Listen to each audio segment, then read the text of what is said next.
Olá, hoje eu estou aqui com a Isa Pérez, que é a responsável por relações com investidores da Rio Bravo. Tudo bom, Isa? Tudo bom, Paulo? Eu tenho um desafio para você. Eu quero discutir os 5 fundos ou 5 produtos de investimento que você mais destacaria pensando, digamos assim, no que aconteceu nos últimos 12 meses Legal. nos mercados no Brasil. Vamos lá.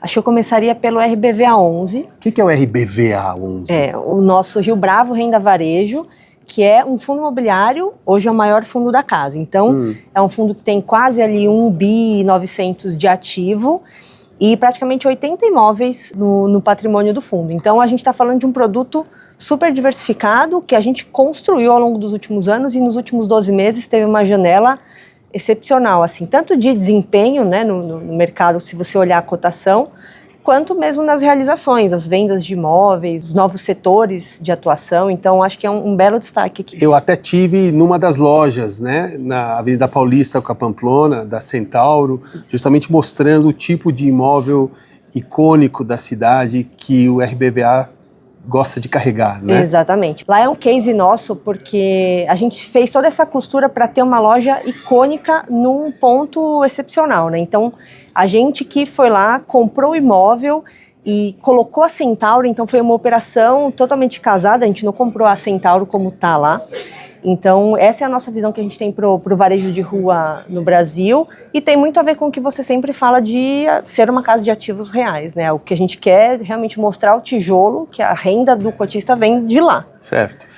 Fala o segundo fundo. O segundo, eu diria o Rio Bravo Infra CDI Incentivado. Infra CDI Incentivado. Exatamente, é um fundo que a gente fez esse ano, então ele foi lançado lá para abril para ser um fundo para navegar esse momento de crédito, momento de juros mais elevado com créditos de alta qualidade voltados para infraestrutura. Então ele é incentivado, como o nome já diz, tem uma isenção fiscal ali e ele é redeado no CDI, ele tem menos volatilidade, digamos assim. Então mais rentabilidade com menos volatilidade. Exatamente isso. E o segmento de infraestrutura vem crescendo aceleradamente, tem uma perspectiva de crescimento muito positiva. Exatamente isso. Então a gente tem aqui na Rio Bravo uma cabeça muito high grade, né? Então a gente olha com muito cuidado esses créditos e tem uma carteira bem diversificada que o pessoal pode acompanhar nas nossas lâminas. Certo. E o terceiro fundo? O terceiro fundo eu diria o QLBR11, o nosso QLBR11. É um ETF esse? ETF, Qualidade Brasil. Certo. Aliás, o que é um ETF?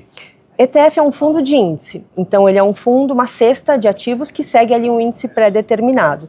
E é legal que a gente fez um índice exclusivo da Rio Bravo. Então, acho que é engraçado porque o adjetivo, né, qualidade pode ser muita coisa. Então, a gente fez um fundo que seguisse os nossos mais de 20 anos em renda variável. Então, a gente consegue ter premissas, né, algo quantitativo, inclusive, para descrever essa qualidade. Então, a gente faz esse índice e segue o índice com essa alocação passiva, digamos assim. Então, é um fundo que acaba sendo mais transparente, mais barato, né? Ele é uma gestão passiva, é um fundo de índice e que a gente fez em parceria com a Investo. E é um fundo listado em bolsa, correto? Um fundo listado, exatamente.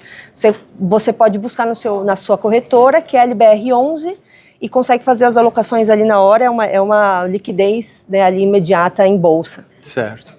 Muito bom. E a Bolsa tem tido um ano muito bom e está com perspectivas positivas também, dado o ambiente de juros declinantes, não é isso?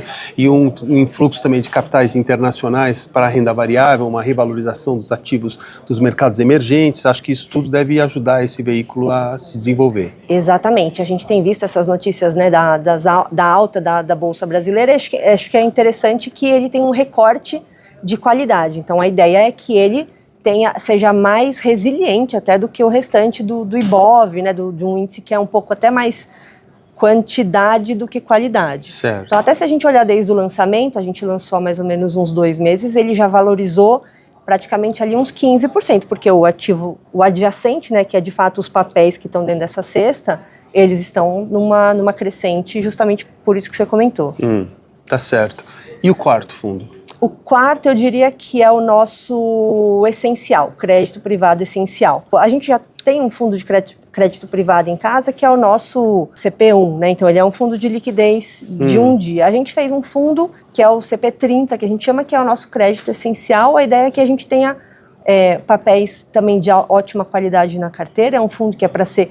Ele tem umas operações um pouco diferentes do CP1, né? Ele consegue ter essa margem com essa liquidez um pouquinho maior para o gestor conseguir fazer alocações que não podem se ferir tanto, ou eventualmente com alguma oscilação ali de mercado. Então ele é para ser aquele fundo de crédito privado na sua carteira, high grade, sem muita surpresa, e que ele consiga ter uma rentabilidade ali resiliente também. Esse fundo não é listado, ou é listado? Esse não é listado, esse é um fundo aberto. Ah, um fundo aberto, não é listado. Então, se as pessoas não vão lá na bolsa comprar, ou na corretora delas comprar, como que pode investir nesse fundo? A pessoa investe direto pela sua plataforma. Esse fundo está disponível para assessores lá no BTG. Então, você pode acionar o seu assessor do BTG, pedir por esse fundo, que ele consegue disponibilizar. Então, esse é aquele tipo de fundo que você encontra mais na prateleira da plataforma do que no home broker. Entendi. Não é por ticker. Tá certo. E aí, finalmente, qual é o quinto favorito seu do ano? Olha, o RBFF 11 é um fundo imobiliário também. É o nosso FF? FF. Fundo de fundos? Fundo de fundos. É o nosso FOF imobiliário, e a gente está transformando ele para um multi-estratégia imobiliário. O primeiro multi-estratégia imobiliário aqui da Rio Bravo. Então a ideia é ter um fundo que consiga fazer alocações múltiplas em imobiliário mesmo. Então ele tem mais flexibilidade do que um FOF. Que tipo de flexibilidade? Não entendi. Um fundo de fundos versus um fundo multi-estratégia. É possibilidade de alocação da gestão. Então um fundo de fundos investe essencialmente em FIIs, né? Então praticamente a carteira do RBFF são FIIs. Quando você vai para o multi-estratégia... fundos imobiliários. Fundos imobiliários.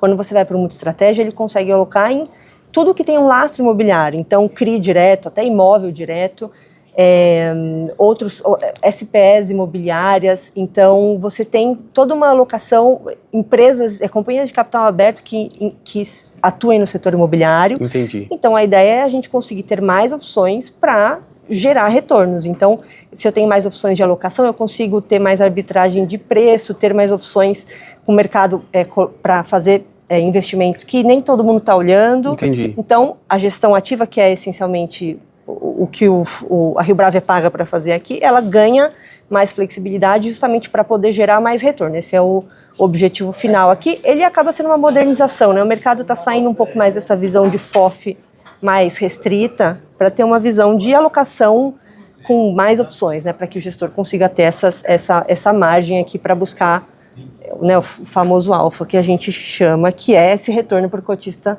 acima ali do nosso benchmark. Legal, obrigado, Isa. E agora a gente vai em outros vídeos entrar individualmente em cada um desses veículos para saber um pouco mais sobre eles, como eles compram ativos, que ativos eles carregam e que forma você pode ter como investidor, de alocar seu capital do valor que seja nesses veículos. Obrigada.